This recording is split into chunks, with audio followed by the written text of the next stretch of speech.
Welcome back to BookCast SM, bringing books to life one cast at a time. Today we're diving deep into the world of negotiation with Chris Voss's Never Split the Difference. This book is a game changer. It's not your typical business negotiation book. Right, Voss brings a whole new perspective to the table, coming from his experience as an FBI hostage negotiator. Exactly. He faced life or death situations where the stakes were incredibly high. So much pressure in those situations I can't even imagine. So he's taken that experience and distilled it into actionable techniques we can use in our everyday lives. Absolutely. And one of the most surprising things Voss argues is that negotiation isn't about logic and facts. Wait. Isn't that what we're always told? To be rational and stick to the facts? That's the traditional approach, but Voss says it's wrong. He says emotions are the real driving force behind decisions. Okay, I'm intrigued. How do you actually leverage emotions in a negotiation? Wouldn't that make things more volatile? That's where tactical empathy comes in. Tactical empathy. What is that exactly? It's about understanding the other person's emotions and using that understanding to build trust and guide the conversation. So it's like stepping into their shoes, seeing the world from their perspective. Exactly, and using that insight to find solutions that benefit both parties. So it's not about winning or losing, it's about finding common ground. Precisely. It's a more collaborative approach to negotiation. That makes sense. But how do you actually put tactical empathy into practice? Does this mean you have to become a mind reader or something? You don't have to be a mind reader, but you do have to be a good listener. And one of the simplest yet most effective techniques Voss recommends is mirroring. Mirroring, so like copying their body language. Not exactly. It's about repeating the last few words someone says. Oh, okay, so I'm sitting across from this tough negotiator and just parroting back everything they say. Wouldn't that be annoying? You have to be subtle about it. You're not mimicking them. You're reflecting their words back to them in a way that shows you're listening and understanding. So it's like you're saying, tell me more. Exactly. And when you do that, they feel heard and understood, which builds rapport. Okay, I can see how that would be powerful. But what about those situations where emotions are running high?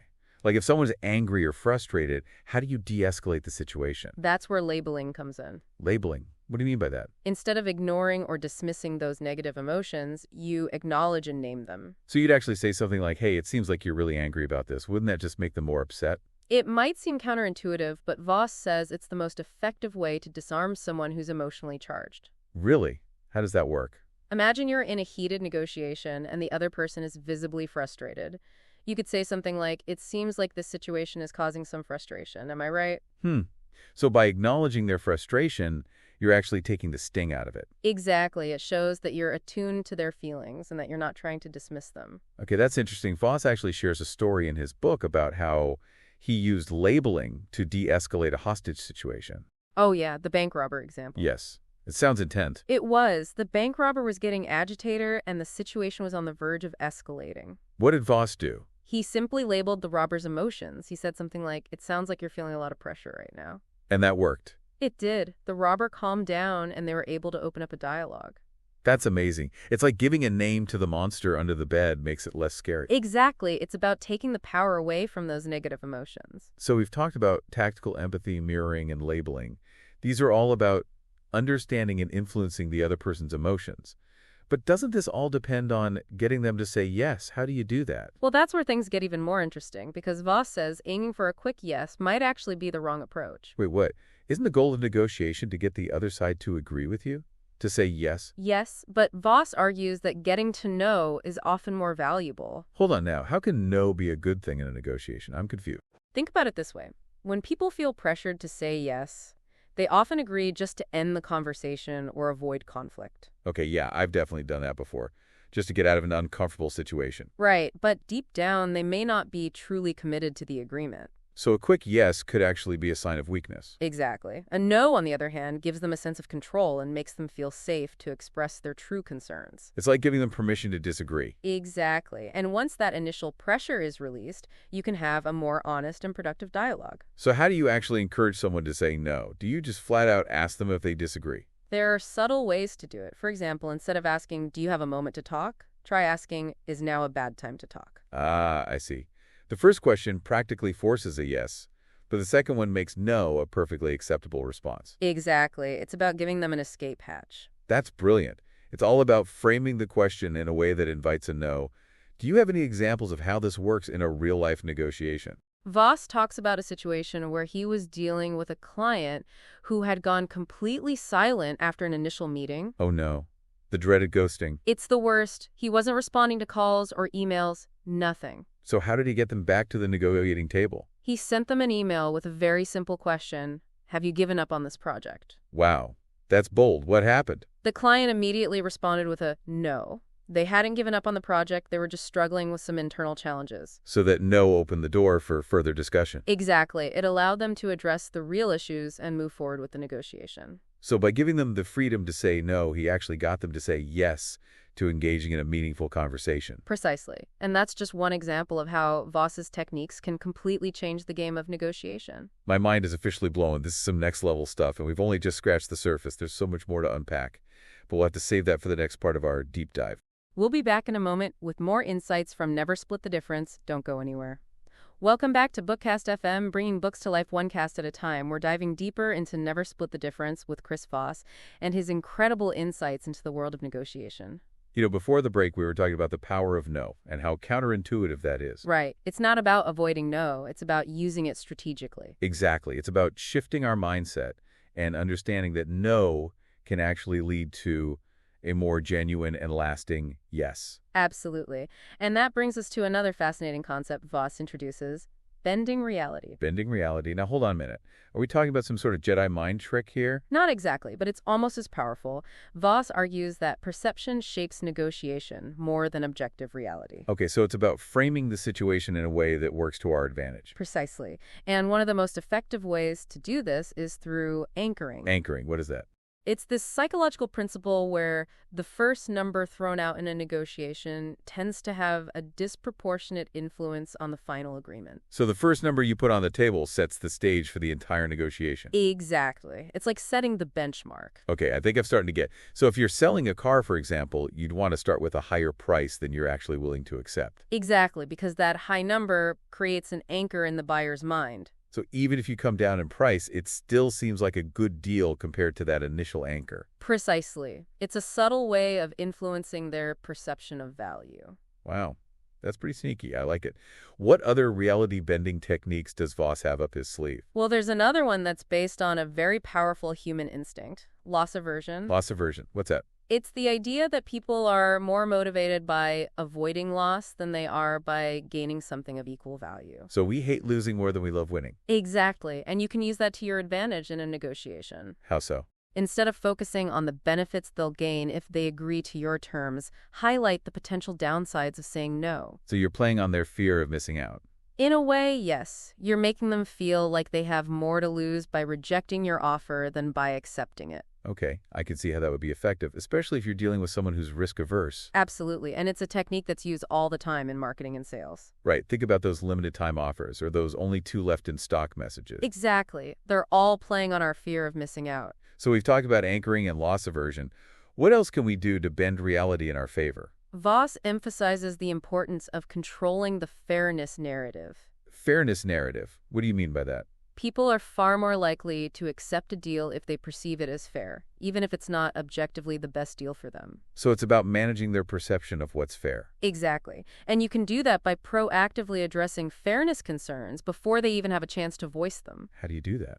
By saying things like, I want to make sure this feels fair to both of us, or please let me know if at any point you feel like I'm being unfair. So you're essentially preempting any potential objections. Exactly. It shows that you're considerate of their perspective, which builds trust and makes them more receptive to your proposals. I like that. It's like you're saying, look, I'm not trying to pull a fast one on you. I'm here to find a solution that works for both of us. Precisely. And that's the foundation of a successful negotiation, finding that win-win scenario. This is blowing my mind. Voss has given us so many powerful techniques already. Tactical empathy, the power of no bending reality. What else is there? There's still more. One technique I think you'll find particularly useful is calibrated questions. I remember you mentioning those earlier. What exactly are calibrated questions? They're open-ended questions designed to subtly guide the other person towards your desired outcome. So instead of telling them what to do, you're asking them questions that lead them to the answer you want. Exactly, but it's not about manipulation. It's about getting them to think critically and come up with solutions that align with your goals. And they feel like it was their idea all along. Precisely. It's a brilliant way to overcome resistance and get buy-in. Do you have any examples of these calibrated questions in action? Absolutely. One of Voss's favorites is, how am I supposed to do that? How am I supposed to do that? It sounds simple enough. It is, but it's incredibly effective. This question shifts the burden of problem solving onto the other person.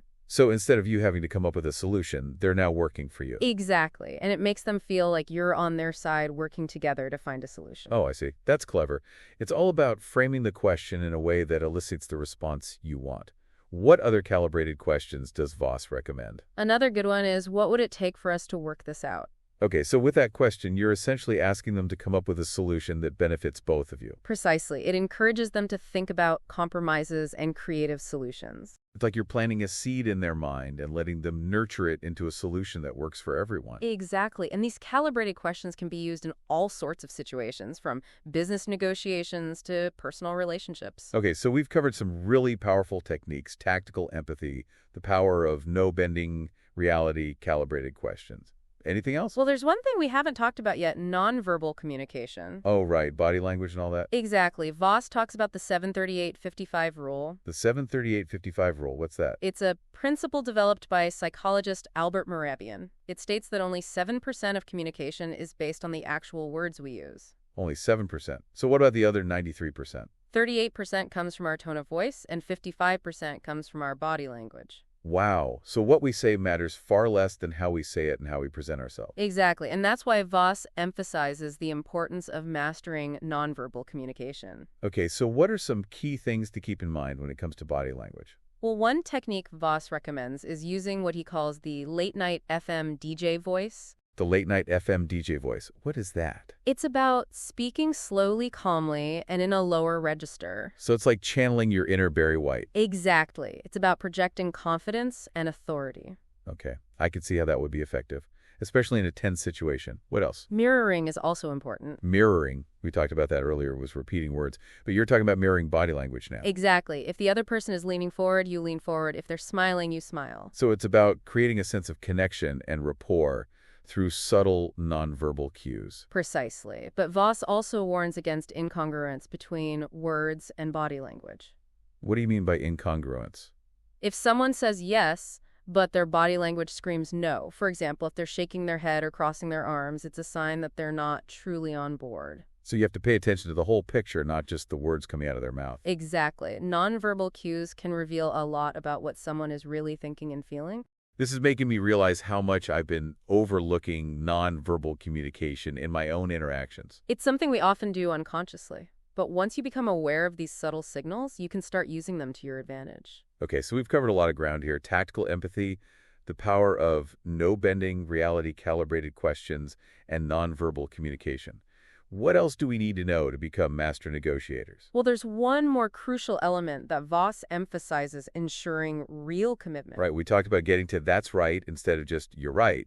But how do you make sure the other person is truly committed to the deal? Voss introduces this idea of the rule of three, which is basically getting the other person to confirm their agreement 3 times in different ways. Why 3 times? Isn't once enough? A single yes doesn't always indicate true commitment. People often agree initially just to be polite or avoid conflict. Right, I've definitely done that before, just to get out of an uncomfortable situation. Exactly. But the rule of 3 helps solidify their commitment by making them think through their decision and verbalize their agreement multiple times. Okay, so how does this work in practice? How do you get them to say yes 3 times? You could summarize the key points of the agreement and ask, does that sound right to you? Okay, that's one. Then you could reframe the agreement in terms of the benefits they'll receive and ask, is that what you were hoping for? That's 2. And finally, you could get them to visualize the positive outcomes of the agreement and ask, do you feel good about this? And that's 3. So you're essentially getting them to say yes in 3 different ways, each time reinforcing their commitment. Exactly. It's a subtle but powerful way to ensure that the agreement sticks.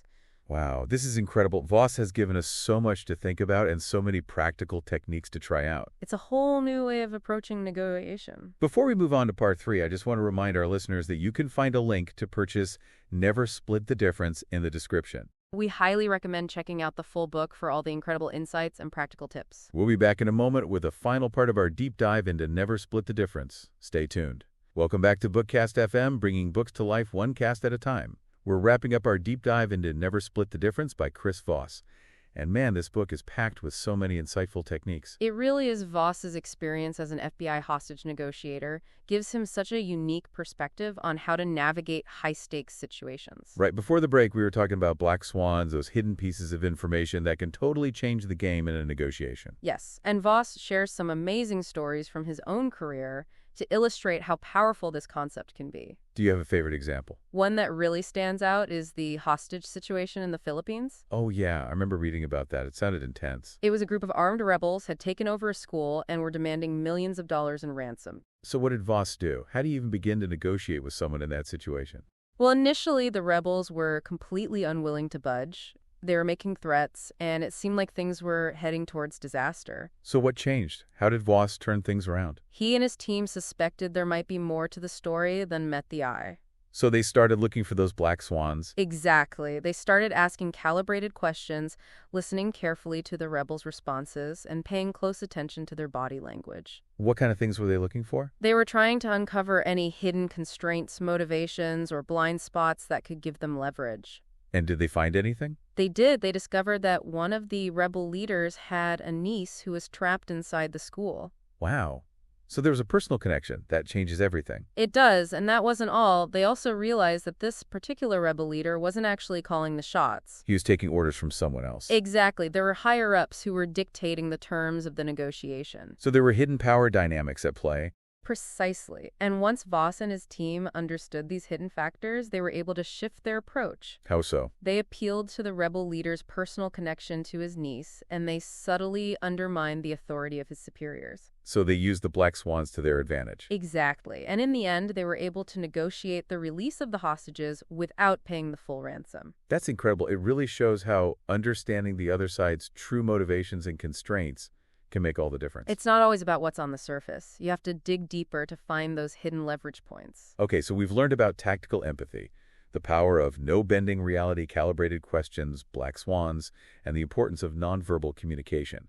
Is there anything else we need to know to become master negotiators? Well, we talked about ensuring real commitment and the rule of three. Right, getting the other person to say yes 3 times in different ways. Exactly. It's a powerful technique for making sure they're truly on board with the agreement. This has been an incredible deep dive. It's amazing how much I've learned about negotiation just from this one book. Me too. It's really changed the way I think about communication and persuasion. And what's so great about Voss's approach is that it's not just about winning or getting what you want. It's about finding solutions that work for everyone involved. It's about building relationships, fostering trust, and creating win-win situations. Absolutely. And these skills are valuable in all areas of life, not just in business or hostage situation. Whether you're negotiating a salary, discussing chores with your partner, or even trying to get your kids to eat their vegetables, these principles can help you communicate more effectively and achieve better outcomes. Well, folks, that wraps up our deep dive into Never Split the Difference by Chris Voss. We highly recommend checking out the full book for all the incredible insights and practical tips. You can find a link to purchase the book in the description below. Be sure to support the author if you enjoyed this deep dive. And if you enjoyed this episode, be sure to subscribe to BookCast FM for more insightful discussions on life-changing books. Thanks for tuning in, everyone. And remember, keep learning, keep growing, and keep bringing books to life one cast at a time.